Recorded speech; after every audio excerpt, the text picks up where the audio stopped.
ಅವರು ಬಂದರು. ಯಡಿಯೂರಪ್ಪನ ಮಗ ಮಾನ್ಯ ದಿವಸ ಅಂತ HK ಪಾಟೀಲ್ ಬಂದರು, ನಮ್ಮ ಕಡಾಡಿ ವೀರಪ್ಪ ಬಂದರು, P ರಾಜು ಬಂದರು. ಇವರೆಲ್ಲ ಬಿಜೆಪಿ ಮುಖಂಡರು. ಏನ್ ಮಾಡಿ ತೋರ್ಸಕ್ ಬರತ್ತೀರ? ಏನ್ 2028 ಚುನಾವಣೆಗೆ ನಮಗೆಲ್ಲ ವೋಟ್ ಹಾಕ್ಲಿಕ್ಕೆ ಹೇಳಕ್ ಬರತ್ತೀರ?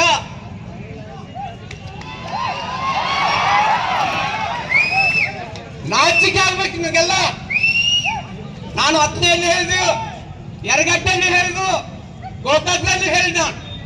ನಿಮಗೆ ಮಾನ ಮರ್ಯಾದೆ ಇದ್ದಿದ್ರೆ ಬಿಜೆಪಿ ಅವ್ರಿಗೂ ನಿಮ್ಮ ಎಷ್ಟು ಫ್ಯಾಕ್ಟ್ರಿ MLAಗಳು ಅದಾವಲ್ಲ, ಗಂಡಸರಿದ್ದರೆ ಅಷ್ಟನ್ನ ನಿರ್ಧಾರ ಮಾಡಿ ಹೋಗ್ಬೇಕು ಅನ್ಸುತ್ತೆ ಅಂದಾನೆ. ಬರೀ ಬೆಂಬಲ ಕೊಡಕ್ ಬರ್ಬೇಡ್ರಿ. ಇಲ್ಲಿ ನಾವು ಮುಖಂಡರಾಗಿ ಒಬ್ಬ ರಾಜ್ಯದ ಅಧ್ಯಕ್ಷ ಆಗಿ ನಿನ್ನ ಮಾತು ಕೇಳೋಲ್ಲ. ವಿಜೇಂದ್ರ ಅವರೇ, ರಾಜ್ಯದ ಅಧ್ಯಕ್ಷರು ಮಾಡ್ಯಾರ ನಿಮ್ಮ ಎಲ್ಲ MLAಗಳು ಕೂಡಿ. ನಿಮ್ಮ MLAಗಳ ಮಾತ್ರ ಫ್ಯಾಕ್ಟ್ರಿ ನೀವು 3,500 ರೂಪಾಯಿ ಪಡಕ್ ಹಚ್ಚೋದ್ರಿ. ಅದಕ್ಕೆ ನಿಮ್ಗೆ ಏನಾದ್ರು ಹೌದಪ್ಪ ಇವರ ಬಿಜೆಪಿ ಮುಖಂಡರು ಬಂದು ರಾಜ್ಯಾಧ್ಯಕ್ಷರ ತೀರ್ಮಾನ ತಗೊಂಡ್ರು ಅಂತ ನಾವು ವೇದಿಕೆಗೆ ನಿಮ್ಗೆಲ್ಲ ಸನ್ಮಾನ ಮಾಡ್ತಿದ್ದು.